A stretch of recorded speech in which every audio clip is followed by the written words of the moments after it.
Hello friends, welcome to Polytechnic Pathshala. हम लोग applied mathematics third को आगे बढ़ाते हैं और हम लोग देखने रहे हैं चैप्टर 4।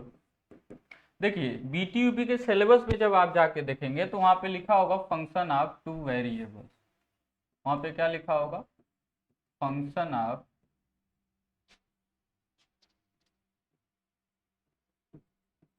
Two variables.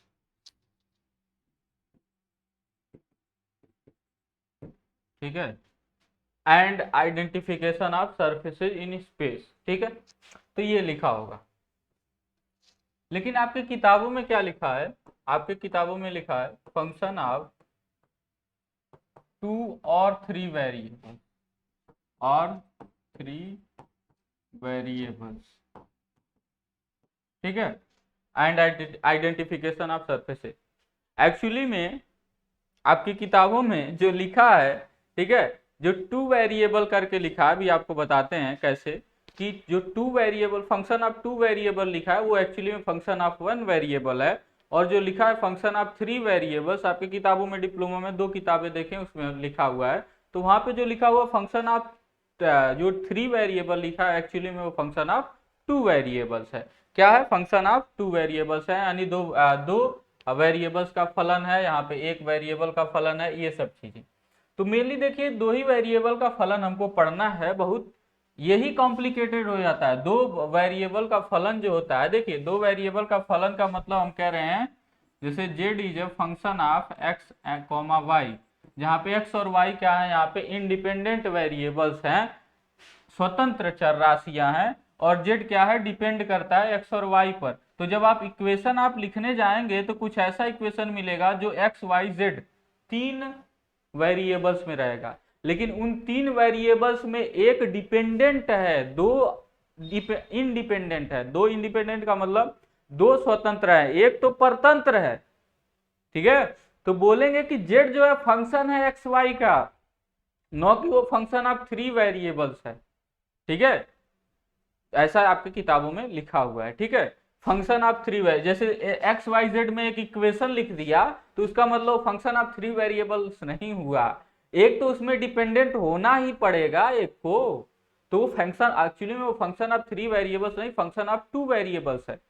समझिए बात को। यानी अगर किसी इक्वेशन में तीन वेरिएबल है, यानी तीन चर राशियां हैं, तो वो फंक्शन ऑफ टू वेरिएबल्स है। किसी इक्वेशन में अगर दो चर राशियां हैं, दो वेरिएबल्स हैं, एक इंडिपेंडेंट होगा एक डिपेंडेंट होगा, तो वो क्या कहलाएगा? वो फंक्शन ऑफ टू वेरिएबल्स का वन वेरिएबल कहलाएगा। ठीक है, जैसे हम बोले कि y is a function of x, y is a function of x, तो यहाँ पे y और x में क्या होता है? y और x में एक समीकरण बनता है और वो क्या होता है? फंक्शन ऑफ वन वेरिएबल होता है। ठीक है, तो बात आपको समझ में आ रही है? फंक्शन ऑफ टू वेरिएबल्स ये है। और ये क्या करता है? स्पेस में आपको सरफेस को बताता है। सरफेस, सरफेस हिंदी में बोलते हैं पृष्ठ। ठीक है, यानी पृष्ठ या सतह को बताता है। यानी फंक्शन ऑफ जो टू वेरिएबल होता है, दो वेरिएबल होता है, यानी दो वेरिएबल का फंक्शन। यानी अगर आपको तीन वेरिएबल में इक्वेशन दिखा, इक्वेशन और फंक्शन में डिफरेंस है। इक्वेशन इन थ्री वेरिएबल्स होगा फंक्शन ऑफ टू वेरिएबल्स, और इक्वेशन इन टू वेरिएबल्स होगा फंक्शन ऑफ वन वेरिएबल। ठीक है, यानी कि ये है एक चर का फलन। ठीक है, ये क्या है? दो चर का फलन। बात समझ में आई? तो आपका ये जो किताबों में लिखा है उसको आप लोग हटा दीजिएगा।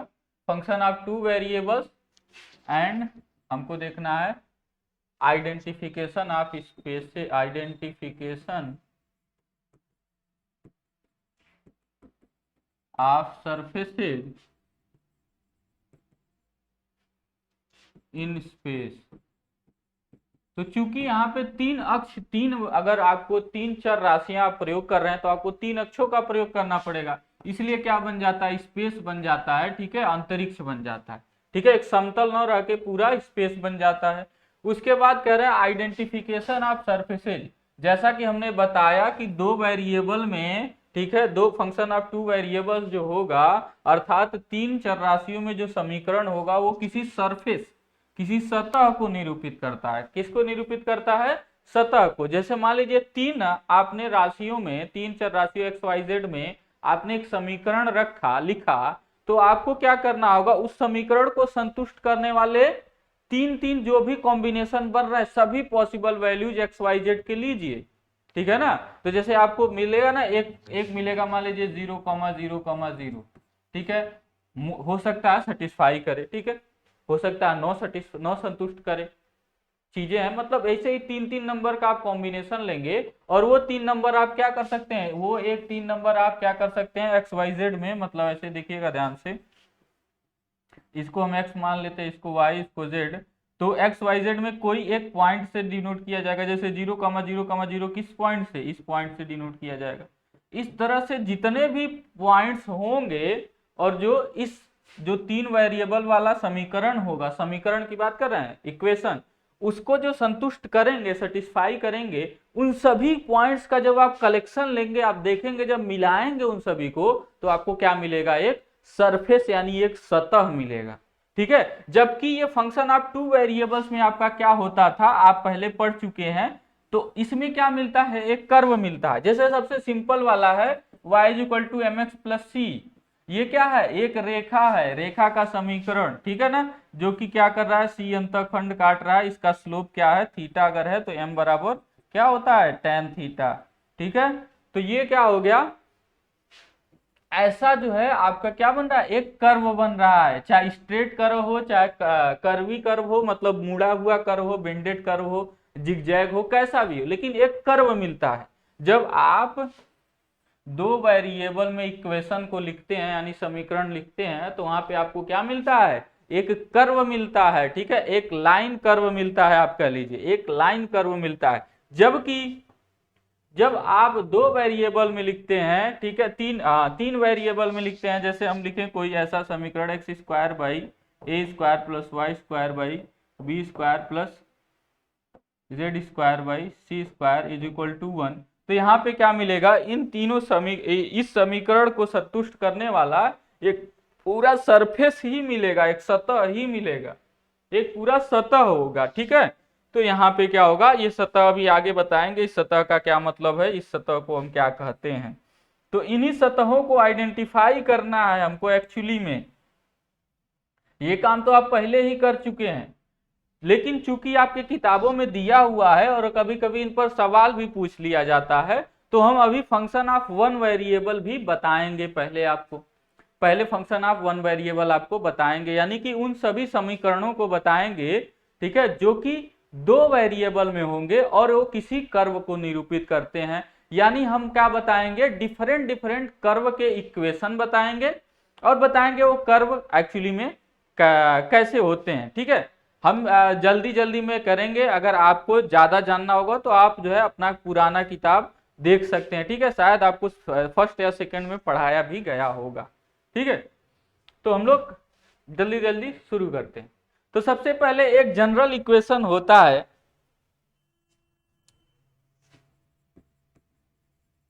General equation in two variables. ये देखिए फंक्शन नहीं है, ये ध्यान देना है, हमने लिखा है इक्वेशन, ठीक है, क्या लिखा है, दो चरों में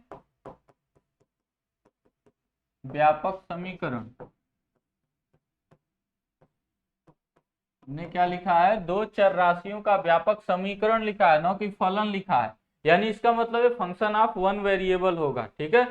तो उस तरह से देखा जाए तो एक समीकरण ऐसे व्यापक रूप से लिख सकते हैं ax² + by², ठीक है, क्योंकि दो राशियां तो x और y हो गए, plus 2hxy plus 2gx,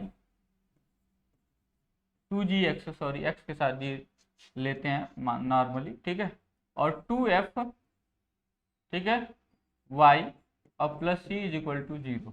in general ऐसे हो सकता है, क्योंकि आपको पता है अगर दो घात का समीकरण आपने, मतलब द्विघाती समीकरण आपने लिखा x और y में, ठीक है। तो एक्स स्क्वायर आएगा, वाई स्क्वायर आएगा, एक्स वाई वाले भी पद आएंगे, एक्स अलग एक्स वाले भी पद आएंगे, अलग वाई वाले भी पद आएंगे, और एक अचर राशि। इन जनरल ये हो सकता है, ठीक है। जैसे आप जब एक समीकरण लिखते हैं तो आपको पता है एक्स और वाई में होता है, तो आप कहते हैं ए एक्स, और लीनियर बोल रहे हैं, लीनियर, ठीक है ना, लीनियर, तो a x b Y plus C is equal to 0, यानी एक लाइन का इक्वेशन लिखते हैं तो इन जनरल कहते हैं, क्योंकि आपको पता है लाइन तभी बनेगा जब एक घात होगा दोनों वेरिएबल पर, तो x पर भी y पर भी एक घात हो गया, तो इसके साथ इसके अलावा कुछ आएगा नहीं, हाँ इसके साथ गुणांक आ सकते हैं और एक अचर राशि भी आ सकती है, ठीक है। तो इस तरह से हम लोग लिखते हैं, ठीक है। तो ये जनरल फॉर्म को समझने का एक तरह से तरीका है, शायद आप समझ पा रहे होंगे, ठीक है, हम जो कह पा रहे हैं, क्योंकि हमारा टारगेट है एक वीडियो में इस लेक्चर इस चैप्टर को खत्म कर देना, क्योंकि इस चैप्टर में कुछ है नहीं, ना ही इतना इम्पोर्टेंट है, आपसे पूछा जाता है एग्जाम में, लेकिन समझना जरूरी है कि एक्चुअली में दो वेरिएबल का जो होता है एक्चुअली में वो सरफेस को रिप्रेजेंट करता है, क्योंकि आगे हमको दो वेरिएबल के बहुत सारी चीजें हमको सॉल्व करनी होंगी, ठीक है। जैसे दो वेरिएबल में आप इंटीग्रेशन करेंगे दो वेरिएबल का, ठीक है, डबल इंटीग्रेशन, तो चूंकि आपको पता है दो वेरिएबल के रिस्पेक्ट में आप इंटीग्रेशन कर रहे हैं, और दो वेरिएबल आपका क्या रिप्रेजेंट करता है, फंक्शन ऑफ टू वेरिएबल, वो एक्चुअली में रिप्रेजेंट करता है आपका इंडिपेंडेंट वेरिएबल है, ध्यान दीजिएगा, वो क्या रिप्रेजेंट करता है आपका सरफेस को। तो इसीलिए जब आप डबल इंटीग्रेशन करते हैं यानी दो इंडिपेंडेंट वेरिएबल्स के रिस्पेक्ट में, तो वहां पे आपको क्या मिलता है, वहां पे एरिया मिलता है, न कि उसको हम क्या बोलते हैं, एरिया इंटीग्रल बोलते हैं, ठीक है। क्या बोलते हैं, एरिया इंटीग्रल बोलते हैं उसको हम, एरिया इंटीग्रल मतलब पूरे एरिया के सापेक्ष समाकलन कर रहे हैं, एरिया के सापेक्ष समाकलन। अब क्या मिलता है वो अलग चीज है, ठीक है। और जो है आप क्या करते हैं, जब एक वेरिएबल में करते हैं तो उसको लाइन इंटीग्रल बोला जाता है, क्योंकि आप क्या कर रहे हैं, एक लाइन के सापेक्ष समाकलन करते हैं। जैसे यहाँ पे जब आप यहाँ पे एक लाइन लिखा हुआ है और आप समाकलन करते हैं, तो समाकलन इस लाइन के सापेक्ष करते हैं, यहाँ पे लिमिट लेते हैं यहाँ से यहाँ, ठीक है। अब वही जब आप डबल इंटीग्रेशन करेंगे, क्योंकि आप आगे का आगे आपका double integration triple integration, triple करेंगे तो वो क्या होगा, आयतन को रिप्रेजेंट करता है, ठीक है। तो ये सब चीजें आपको समझ में आएंगी, ये सब चीजें थोड़ी आपको एक तरह से रिलेट कर पाएंगे, ठीक है। हालांकि ज्यादातर कोई रिलेट करवाता नहीं है, ठीक है, कोई भी पढ़ाता है तो हम थोड़ा बहुत रिलेट करवा दे रहे हैं, तो समझ लीजिए, ठीक है, कोई और नहीं बताएगा ये सब चीजें। अब डेल्टा क्या है, हम ये नहीं कह रहे हैं अच्छा पढ़ा रहे हैं, लेकिन ये सब चीजें आपको कोई नहीं बताएगा, अच्छा या बुरा पढ़ा रहे हैं या आप डिसाइड करेंगे, ठीक है। और आप लोग डिसाइड करते ही हैं, हमको कोई दिक्कत होता नहीं है, ठीक है।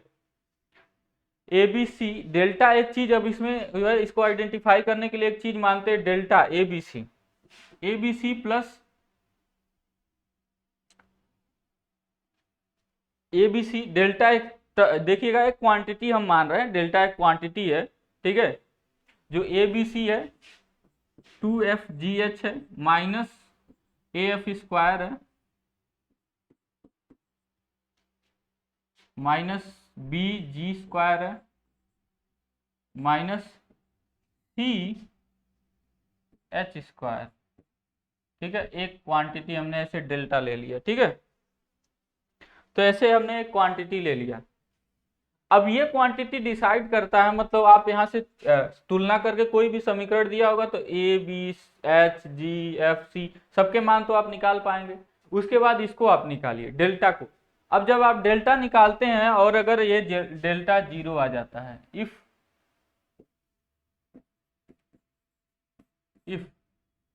पहला चीज डेल्टा इज इक्वल टू 0, तो इसका मतलब यहाँ पे दो सरल रेखाएं होंगी, ये समीकरण क्या करेगा, दो सरल रेखाओं को निरूपित करेगा, टू स्ट्रेट लाइंस,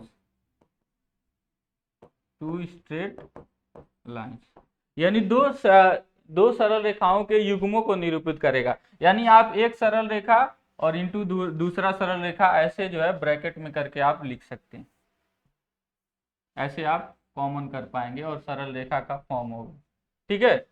और दूसरा चीज अब हो गया, दूसरा चीज डेल्टा नॉट इक्वल टू 0, और उसमें भी आ गया पहला कंडीशन, पहला शर्त आ गया, जब डेल्टा 0 के बराबर न हो, मतलब ये वैल्यू जब 0 के बराबर न हो, और पहला कंडीशन ये आ गया, अब यहाँ पे क्या हो जाए, आपका ये समीकरण है ना, हम समीकरण देख के आपको यहाँ पे बता सकते हैं कि धीरे धीरे कैसे होगा। तो अगर h यहाँ पे 0 हो जाए और a और बराबर b हो जाए, a और b क्या हो जाए, दोनों बराबर हो जाए, तो ये क्या आप निरूपित करेगा, एक वृत्त को, वृत्त, ठीक है।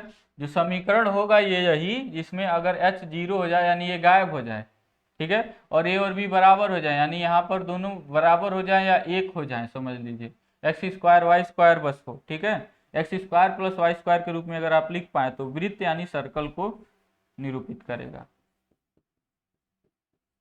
वृत्त यानी सर्कल को निरूपित करेगा, ठीक है। अब दूसरा चीज आ जाता है, दूसरा चीज कि अगर a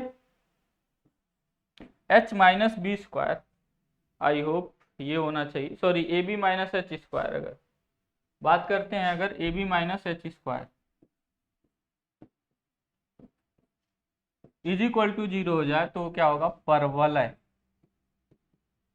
क्या होगा, परवलय, यानी कि इंग्लिश में क्या बोलते हैं, पैराबोला, किसको निरूपित करेगा, पैराबोला को, ठीक है। तीसरा चीज पर आते हैं, तीसरा चीज आपके सामने ये रहेगा कि अगर ए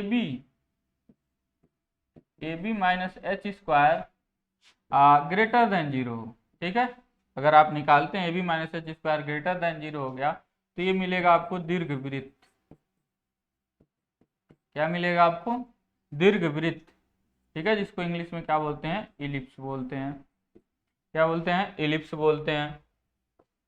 चौथा, अगर आपका A B minus H square less than 0 हो गया तो इसको हम लोग बोलते हैं अति परवलय, अति परवलय, ठीक है, इसको इंग्लिश में क्या बोलते हैं, हाइपरबोला, ठीक है, हाइपरबोला, ठीक है। अगर ऐसा मिल जाए यानी A B minus H square का वैल्यू ये मिल जाए, ठीक है। और एक और आ जाता है लास्ट कि A B minus H square less than 0 हो और ए प्लस बी भी 0 हो, ठीक है, ए प्लस बी 0 होना चाहिए, हाँ सही है, तो उसको बोलते हैं हम लोग समकोणिक परवल है, इंग्लिश में बोलते हैं रेक्टेंगुलर हाइपरबोला,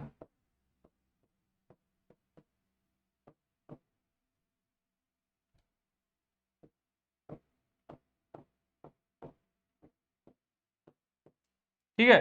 तो जो इस तरह का कर्व होता है, एक्चुअली में ये बहुत यूज आता है, जैसे जो इस तरह का कर्व होता है इसको हम लोग बोलते हैं रेक्टेंगुलर हाइपरबोला। मीन्स समझिए अगर कोई क्वांटिटी है इनवर्सली प्रोपोर्शनल है, मतलब ऐसे इस तरह का कोई रिलेशन है P is equal to C by B, जैसे कि आपने थर्मोडाइनमिक्स पढ़ा होगा P V is equal to constant, ठीक है ना, जब टेम्परेचर कांस्टेंट होता है तो P ये पढ़ते हैं P is equal to C by B, तो इनवर्स रिलेशन है ना, तो यहाँ पे अगर वॉल्यूम रिप्रेजेंट करते हैं, यहाँ पे P रिप्रेजेंट कर रहे हैं, तो आपको ऐसा कर्व मिल रहा है। हालांकि ये पॉजिटिव के लिए है कि वॉल्यूम कभी नेगेटिव हो नहीं सकता, इसीलिए केवल, लेकिन अगर ये नेगेटिव क्वांटिटी हो तो ये कर्व बनेगा, अगर ये पॉजिटिव हो तो ये कर्व बनेगा, ऐसा आपको बताया गया है, ठीक है, समझ रहे हैं।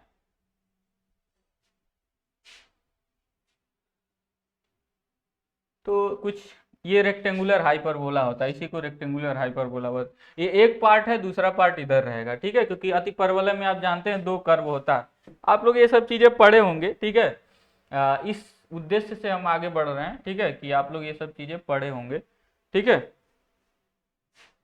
तो अब जो है इसमें आप लोग ये सब चीजें पढ़े भी होंगे, अब इसमें एक एक चीज बताना मेरे लिए, देखते हैं, चलिए कोई नहीं, बताते ही हैं कि सबसे पहले अब कुछ स्टैंडर्ड फॉर्म बता रहे हैं, स्टैंडर्ड फॉर्म ऑफ कर्व, ठीक है, स्टैंडर्ड फॉर्म्स ऑफ,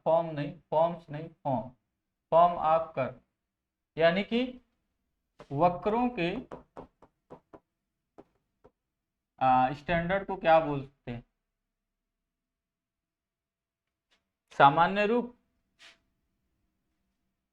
जो भी बोल लीजिए, सामान्य रूप या स्टैंडर्ड, यही मान्य होते हैं, ठीक है, जो भी आप कह लीजिए, आई होप सामान्य नहीं होना चाहिए, ठीक है, कुछ स्टैंडर्ड फॉर्म है, ठीक है, तो स्टैंडर्ड फॉर्म ही आप याद रखिए, वक्रों के कुछ स्टैंडर्ड फॉर्म क्या है। तो सबसे पहला हम शुरू करते हैं, देखिए लाइन से शुरू करना क्या उतना सही रहेगा। कर्व जैसे लाइन होता है तो लाइन को हम जैसे आप तो पता ही है, ये जो होगा क्या होगा, एक लाइन का स्टैंडर्ड फॉर्म होता है ax plus B Y plus C is equal to 0, है ना।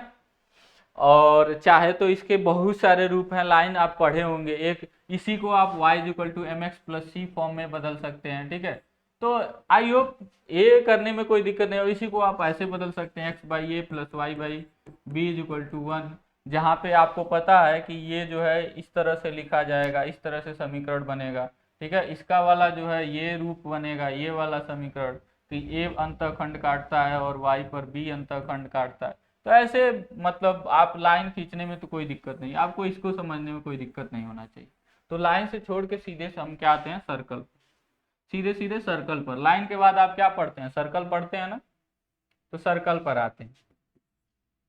तो ये एक स्टैंडर्ड फॉर्म, पहला स्टैंडर्ड फॉर्म जो हम लिख रहे हैं वो लिख रहे हैं कि कुछ इस तरह से X square plus Y square plus 2gx plus 2fy plus C is equal to 0। अगर ऐसे लिखा है तो ये क्या होगा, एक वृत्त होगा यानी कि सर्कल होगा, ठीक है। और इसका क्या होगा, केंद्र, ऐसे डॉट करके लिख रहे हैं मतलब इसके बारे में बता रहे हैं।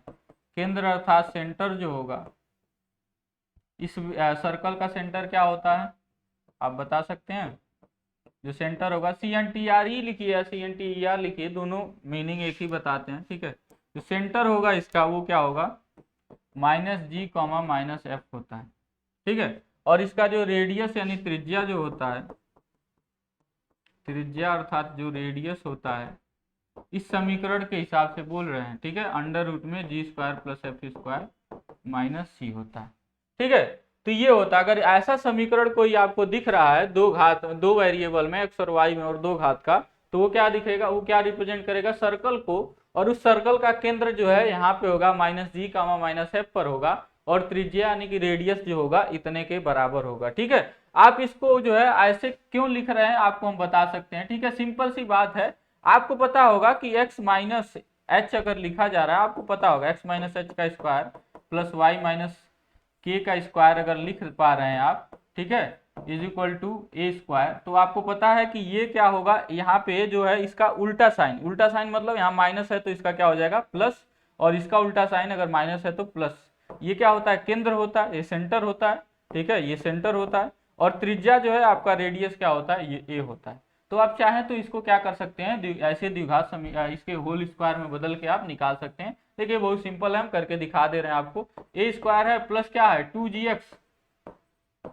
अब बताइए होल पूर्ण वर्ग बनाने के लिए क्या जोड़ना पड़ेगा, g का स्क्वायर जोड़ना पड़ेगा, क्योंकि 2a है, b के जगह पर g है, ठीक है। इसी तरह से अगर यहाँ पे देखेंगे तो y स्क्वायर प्लस 2fy, और आपको इसको बनाने के लिए f स्क्वायर जोड़ना पड़ेगा, तो आपको घटाना भी पड़ेगा g square minus F square, और प्लस c पहले से था इज इक्वल टू 0। अब यहाँ से देखेंगे इतना का, इस तीनों का देखेंगे और इस तीनों का देखेंगे, इन तीनों का, ठीक है। तो इन तीनों का क्या होगा, x माइनस जी का होल स्क्वायर हो जाएगा, सॉरी x प्लस जी का होल स्क्वायर हो जाएगा, यहाँ पे माइनस नहीं होगा, क्या होगा x प्लस जी का होल स्क्वायर हो जाएगा, और यहाँ पे क्या हो जाएगा प्लस y प्लस f का स्क्वायर होल स्क्वायर हो जाएगा। और इन सभी को उधर भेज दीजिए, तो आपको क्या कर सकते हैं आप, अंडर रूट में करके g square plus f square minus c तो होगा, लेकिन अंडर रूट में करके फिर उसका क्या कर सकते हैं आप, स्क्वायर। तो आप कंपेयर करिए वही x माइनस एच से, तो यहाँ पे देखिए प्लस है तो इसका उल्टा माइनस जी, और यहाँ पर भी प्लस है तो उसका उल्टा माइनस जी माइनस एफ, और यहाँ पे क्या हो गया, त्रिज्या हो गया, ठीक है। तो इस तरह से आप बता सकते हैं, ठीक है। तो हम आगे बढ़ते हैं, अभी आगे बढ़ाते हैं इस चीज को।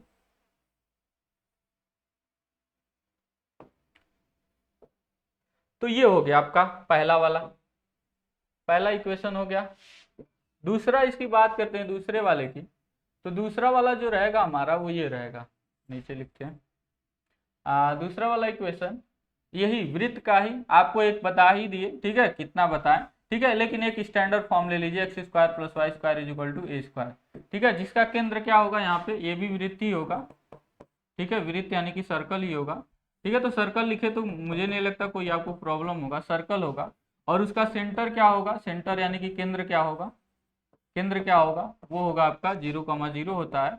और यहाँ पे त्रिज्या आपका दिख रहा है, रेडियस यानी कि त्रिज्या, ठीक है, रेडियस यानी कि त्रिज्या, 2 बार लिखेंगे तो क्या ही मतलब बन जाएगा, ठीक है ना, क्या ही मतलब 2 बार लिखना, टाइम वेस्ट करना, आपको पता ही है। अब इतना थोड़ी ऊपर लिख दिया और फिर कहोगे कि नहीं हिंदी में लिखिए, हिंदी में, ऐसे जो है बहुत परेशानी होती है, ठीक है। सर्कल, सेंटर, रेडियस हो गया, ठीक है। उसके बाद बात करते हैं आगे आगे बात करते हैं, क्योंकि अभी से आप धीरे धीरे धीरे धीरे इंग्लिश सीखना शुरू कर दीजिए। आप हिंदी मीडियम में ही पढ़िए, हम नहीं कह रहे हैं कि आप हिंदी मीडियम में मत पढ़िए, लेकिन अभी से आप सीखना शुरू कर दीजिए, मेरी बात कुछ मान के, ठीक है। आप देखिए आगे आपके लिए बहुत बेनिफिशियल होगा, क्योंकि अभी जो है बीटेक करने जो जा रहे हैं वो पागल बना देते हैं, ठीक है। करने जाएंगे बीटेक और उनको करना है हिंदी में सब कुछ। हिंदी में कैसे होगा, हिंदी में पढ़ाया ही नहीं जाता है बीटेक में, आप कैसे करोगे, ठीक है। तो अभी से सीखना शुरू कर दीजिए, नाम लेना शुरू कर दीजिए, क्योंकि आपको क्या होगा कि जब आप हिंदी में एकदम ढले होते हैं तो आपको हिचकिचाहट होती है अंग्रेजी वर्ड्स भी बोलने में। जैसे कोई चीज, जैसे आप सेंटर नहीं बार बार केंद्र ही बोलेंगे, ठीक है, सर्कल नहीं बार बार आप वृत्त ही बोलेंगे, तो वो थोड़ा सा आप चेंज करिए। हम ये नहीं कर रहे हैं आप उससे क्या हो रहे हैं, आप हिंदी विरोधी हो जा रहे हैं, क्योंकि वो वहां पे डिमांड है, अगर आपको सीखना है तो अंग्रेजी आना चाहिए, नहीं तो आप सीख नहीं पाएंगे। तो बेसिकली आप सीखने जा रहे हैं, इंजीनियरिंग को सीखने जा रहे हैं, और अगर आप इंजीनियरिंग सीख ही नहीं पाएंगे तो आप अपना ईगो लेके हिंदी वाला क्या करेंगे, फिर इंजीनियरिंग ही छोड़ दीजिए, वो अपना वो हिंदी वाला ही पढ़ाइए बढ़ाइए। देखिए किसी चीज में ईगो रखना सही नहीं है, ठीक है। बहुत लोग ईगो रखते हैं हिंदी का, ठीक है भाई, सबको आपको आता है अच्छी बात है, और लोगों को भी आता है, बहुत लोग आता है नहीं दिखाते हैं, लेकिन आपको दिखाना है नहीं। और किसी को इंग्लिश भी दिखाना है, ठीक है। देखिए ये सब भाषाएं बस हैं, एक कम्युनिकेशन का जरिया है, ठीक है। आप लोग इसका जो है राई का पहाड़ बना देते हैं लोग, हम नहीं समझ पाते हैं, पता नहीं क्यों। कम्युनिकेशन, अब बताइए, अब जिसको हिंदी नहीं पता है तो क्या वो जो है उसको, मतलब आप उसको घृणा करेंगे, यही है नहीं। और आपको हिंदी पता है तो आप अपने आप को उच्च मानेंगे, और जिसको अंग्रेजी पता है वो अपने आप को उच्च मानेगा, ऐसा नहीं होना चाहिए, ठीक है। सबकी अपनी अपनी कम्युनिकेशन, जब मानव हिस्ट्री, जब जो भी मानव सिविलाइजेशन, जो ह्यूमन सिविलाइजेशन बना, ठीक है, सभ्यता बना, तो सबने अपना अपना कम्युनिकेशन का एक जरिया बनाया। अब उसके मतलब देखने के हिसाब से फिर उन्होंने अपने हिसाब से अपनी ध्वनियां बनाई, मतलब उस चीज को कहने के लिए एक मतलब ध्वनि बना दिया उन्होंने, है ना, कि बोले तो सुनाई दे तो वो समझ जाए। पहले तो इशारों में बात होती थी, पहले तो आवाज भी नहीं निकालते थे लोग। आप किसके मतलब कहाँ से डेवलप हुए आपको पता है, मानवों से, बंदरों से, ठीक है, एप्स से। एप्स जो होते थे, बंदर कह लीजिए या एप्स कह लीजिए, एप्स ज्यादा सही रहेगा, ठीक है। आप लोगों ने एप्स वाला मूवीज भी देखा होगा, ठीक है। तो उन्होंने पहले, उनको नहीं बोलना आता था, धीरे धीरे ना बोलना आया उन्होंने अपने हिसाब से। तो ये आपका जो आपका आज का शरीर, आज का पूरा बायोलॉजिकल कंडीशन और आपका पूरा माइंड जो है, वो सालों से कंडीशन होता हुआ आ रहा है, सालों से भरा पड़ा हुआ है, सालों, मिलियन साल हो गए, मिलियन, ठीक है। आप ऐसे इतना डेवलप कर लीजिए, आप अपने भाषा में डेवलप कर लीजिए, चाहे कुछ भी कर लीजिए, मैं नहीं जानता कि डेवलप है अभी आज हम लोग कि क्या है, मुझे नहीं पता, मैं इस पर नहीं कहना चाहूंगा। लेकिन आप मान लीजिए, जैसे साइंस कहता है, अकॉर्डिंग टू साइंस, ह्यूमन जो है बहुत डेवलप्ड है आज का, मतलब, तो वो डेवलपमेंट कहाँ से शुरू हुआ है, आप एक बार सोचिए तो, डेवलपमेंट कहाँ से शुरू हुआ है। पहले आपको नहीं इतना कुछ आता था, ठीक है। तो बस भाषा ही तो है, आप डेवलप कर सकते हो, सीख सकते हैं, ठीक है। और कोई इंफीरियरिटी सुपीरियरिटी नहीं है किसी से भाषा से, ठीक है। कोई इंफीरियरिटी सुपीरियरिटी नहीं होनी चाहिए, ठीक है। इस चीज को आप पहले एक्सेप्ट करिए, तब सीख पाएंगे। पहले इंफीरियरिटी और सुपीरियरिटी को पहले आपको इसको हटाना पड़ेगा। कोई इंफीरियरिटी, कोई सुपीरियरिटी नहीं होगा। इंफीरियरिटी सुपीरियरिटी का मतलब समझ रहे हो, सुपीरियरिटी का मतलब उच्चता हो गया, इंफीरियरिटी का मतलब नीचता हो गया, वो नहीं होना चाहिए आपके माइंड में, तब आप सीख पाएंगे, ठीक है। उस चीज को पहले हटा दीजिए कि आप अंग्रेजी सीख रहे हैं तो सुपीरियर हो जाएंगे, ये चीज भी हटाना पड़ेगा। या आपके अंदर अगर बैठा हुआ है कि हमको हिंदी आता अंग्रेजी नहीं आता और हम इंफीरियर हैं, तो वो भी गलत। ठीक है, या किसी के मन में ये भी बैठा हुआ है कि मुझे हिंदी आता तो मैं सुपीरियर हूँ, जिसको अंग्रेजी आता वो। दुनिया में क्या क्या चल रहा है समझ में नहीं आता है। ठीक है, तो ये हो गया X square plus Y square is equal to A square. ठीक है, दिस। उसके बाद तीसरा इक्वेशन जो होता है आपका ये बनता है। अब देखिए इस सर्कल वगैरह को कैसे बनाते हैं। ठीक है, थोड़ा थोड़ा हम बनाते भी चलेंगे ताकि आपको समझ में आए। ठीक है, तो इस सर्कल का क्या है, केंद्र 0,0 होगा और त्रिज्या क्या होगा, ए होगा। तो इस त्रिज्या का आप क्या बना लीजिए, ऐसे सर्कल बना लीजिए, आपका क्या बन जाएगा, ए। अब यहाँ पे ये भी जरूरी है, ये एक्स और वाई एक्सिसेज हैं और यहाँ पे क्या है, ये 0। ठीक है, ये ओ है। ठीक है, जो मूल बिंदु होता है। ठीक है आपका, तो हालांकि आपकी किताबों में ये दिया भी नहीं होगा, और लेकिन आपको सीखते हुए जानते हुए चलना है। फिर आता है आपका परवलय, Y square is equal to 4ax। ठीक है, तो इस तरह का कुछ बनता है परवलय यहाँ पे, जो यहाँ पे टच करके जाता है, मूल बिंदु से टच करके जाता है। ठीक है, मूल बिंदु से टच करके जाता है 0,0, और इसको हम लोग शीर्ष बोलते हैं। शीर्ष क्या बोलते हैं, शीर्ष इंग्लिश में बोलते हैं वर्टेक्स। ठीक है, और इसका एक होता है नाभि। ठीक है, नाभि, इसको फोकस बोलते हैं इंग्लिश में। ठीक है, जो कि a,0 पर होता है। इसके लिए अगर यही माइनस हो जाए तो परवलय आपका ऐसे बन जाएगा, और -a,0 उसका नाभि हो जाएगा, सिर्फ 0,0 ही रहेगा। ठीक है, और ये आपका कर्व है Y square is equal to 4ax वाला। इसका एक नियता भी होता है। ठीक है, नियता की बात, x is equal to -a होता है, यहाँ पे खींचा जाता है। ठीक है, आप लोग पढ़े होंगे। तो ये क्या है, एक परवलय है। ये क्या है, एक परवलय है। क्या है, परवलय है, जिसका शीर्ष लिख लेंगे हम लोग। आप किताबों में देख लीजिएगा, क्योंकि आप किताब लिए होंगे सवाल लगाने के लिए, तो हम बस समझाते चल रहे हैं, आप वहां पे लिखा पा जाएंगे। ठीक है, तो शीर्ष होगा 0,0, ना भी होगा a,0, और क्या होगा, ये वर्टेक्स शीर्ष हो ही गया, और नियता होगा x is equal to -a। तो ये परवलय हो गया। अब परवलय में भी कई वेरिएशन होते हैं, जैसे एक परवलय आपको ऐसे दिख रहा है, एक परवलय इधर से दिख जाएगा ऐसे। ठीक है, ऐसे दिखेगा तो ये क्या हो जाएगा, Y square is equal to -4a। आप अपने किताब में देखिएगा। इसके बाद एक परवलय आप ऐसे बना सकते हैं। ठीक है, ये सेंटर से मान के चलिए होके जा रहा है, तो ये हो जाएगा एक्स स्क्वायर 4ay। पॉजिटिव की ओर है, पॉजिटिव y तो 4ay पॉजिटिव में। अब नेगेटिव की ओर है तो यहाँ पे हो जाएगा X square is equal to 4a -4ay। ठीक है, तो आप देख सकते हैं ध्यान से। ठीक है, कि जो ये जो एक्सिस होता है ना, वो कहलाता है परवलय का एक्सिस। जैसे Y square is equal to 4ax के लिए ये एक्स एक्सिस ही क्या है, अक्ष है परवलय के लिए। ठीक है, थोड़ा सा ज्यादा वो हो गया। ठीक है, लेकिन आप अगर बातों को ध्यान में रखते हुए पेन चलाते हुए सुने होंगे तो आपको समझ में भी आया होगा, और आप ये लोग पहले से आप लोग ये सब पढ़े हुए। ठीक है, उसके बाद आता है दीर्घवृत्त। ठीक है, उसके बाद आता है परवलय, ये हो गया, और तीसरा चौथा जो भी होगा, ये चौथा मान लीजिए है। तो ऐसा समीकरण आपको देखने को मिल जाए तो इसको हम बोलते हैं दीर्घवृत्त। क्या बोलते हैं, दीर्घवृत्त, यानी कि इलिप्स बोलते हैं, इलिप्स। ठीक है, इलिप्स में क्या होता है, तो कुछ ऐसा इलिप्स होता है। ठीक है, ये हमारा ए होता है, यहाँ से यहाँ तक 2a होता है, यहाँ से यहाँ तक 2a होता है, और आधे आधे पर ये किसका कहलाता है, सेंटर 0,0 केंद्र कहलाता है। क्या है, केंद्र। ठीक है, देखिए ये स्टैंडर्ड फॉर्म हम लिख रहे हैं, ऐसा नहीं कि आपको समीकरण हमेशा इसी रूप में देखने को मिलेगा। ठीक है, अलग रूप हो सकते हैं, आप लोग पढ़े भी होंगे, इस पर सवाल भी लगाए होंगे, बहुत कुछ किए होंगे। ठीक है, तो मुझे उतने बताने की जरूरत नहीं है। 2a हो गया, इसको सेमी मेजर एक्सिस बोलते हैं।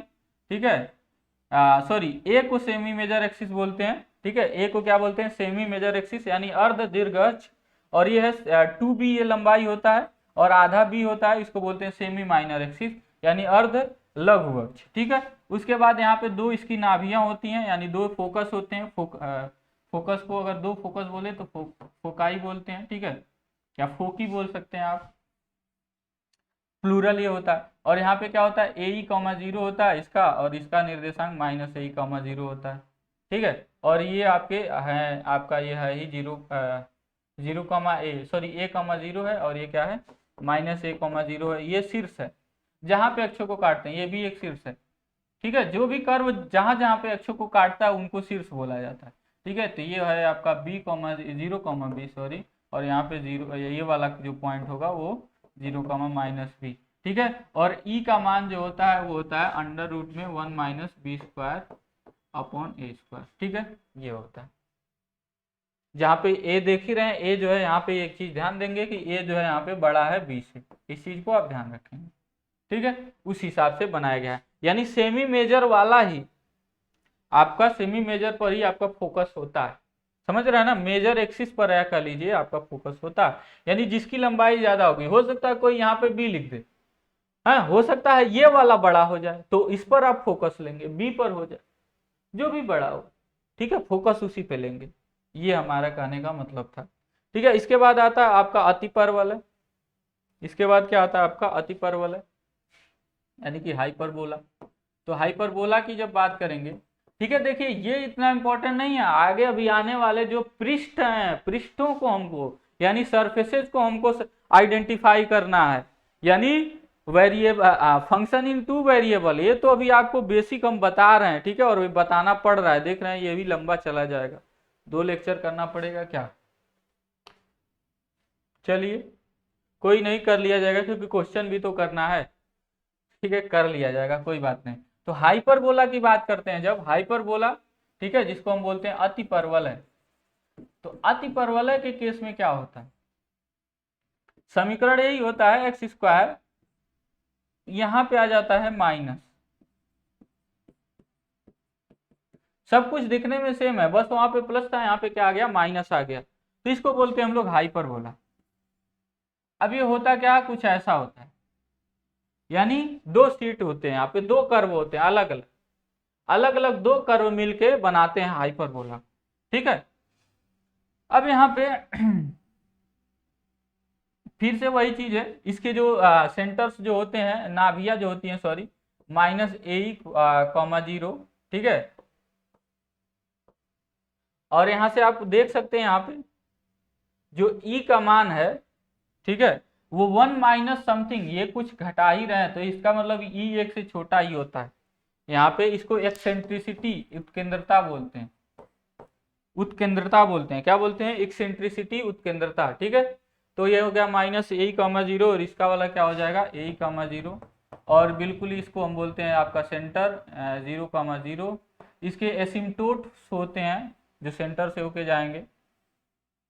एसिम्टोट्स क्या होते हैं आप नहीं जानते तो कोई बात नहीं, ऐसे जानिए, एसिम्टोट जो होते हैं एक्चुअली में वो टेंजेंट लाइन, या वो लाइन जो कर्व को मान सकते हैं आप इनफाइनाइट पे टच करें। जैसे ये जब कर्व जाएगा ना तो बढ़ते जाएगा बढ़ते जाएगा, और मान सकते हैं ये जो ये लाइन है ना, इस कर्व को अनंत पे जाके टच कर देगा।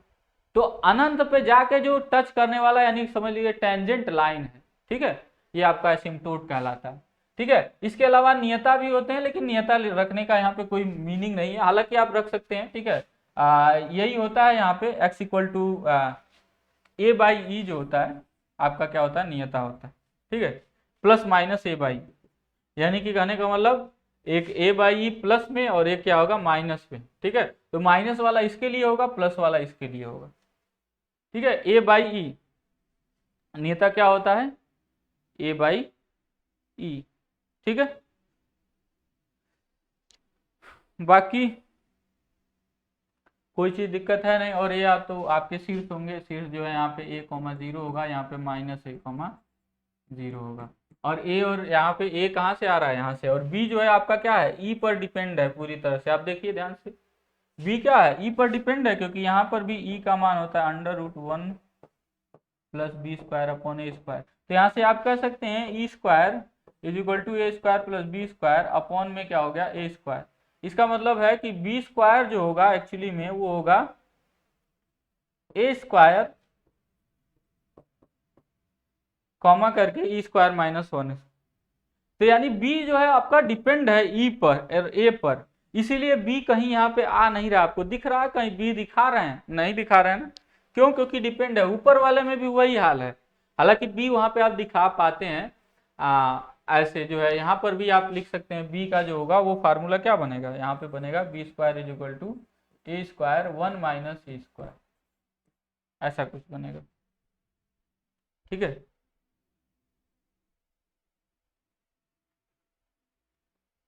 तो यहाँ पे e का मान क्या हो रहा है, 1 से बड़ा आएगा, क्योंकि समथिंग आप जोड़ेंगे कुछ पॉजिटिव है। ठीक है, तो यहाँ पे क्या आएगा, e जो है 1 से बड़ा आएगा। तो ये समझे हाइपरबोला। तो ये हुआ यहाँ तक। अभी क्या हुआ, अभी तो आप फंक्शन आप टू वेरिएबल्स पढ़े ही नहीं, बस आप कुछ पढ़े नहीं, बस आप फंक्शंस ऑफ टू